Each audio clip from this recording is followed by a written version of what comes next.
So I feel like this kind of segues into what we are kind of talking about before the show. Definitely, yeah. If you're buying from a certain vendor, you expect a certain quality, right? Yes.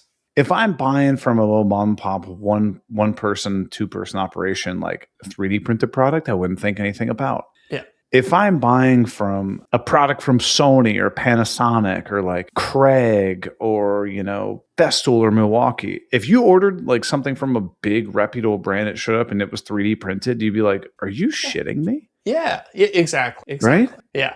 So then I guess kind of what we're talking about before is like, if you got that, would that be something that would make you never buy from a brand again? Yeah. Okay. So I'm a very forgiving person in the sense that if a company makes a product that I think is going to make my life better, then I don't know.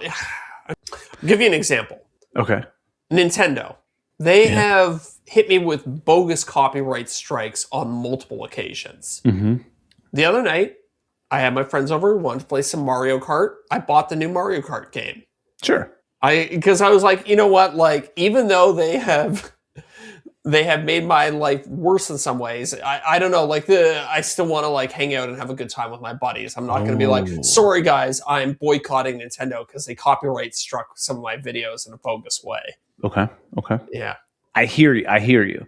Now let's say that you had bought several things from making this whole story up. None of this happened.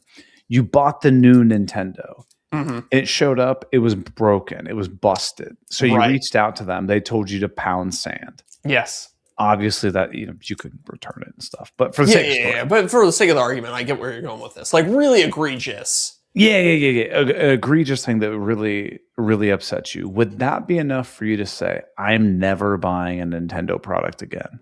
See, I would definitely say it in the moment. But if Nintendo came out with a cure for cancer, I would still be like, oh. You know what I mean? Like, it's a sliding scale and all things are forgiven if the juice is worth the squeeze. If there's like a big enough reward.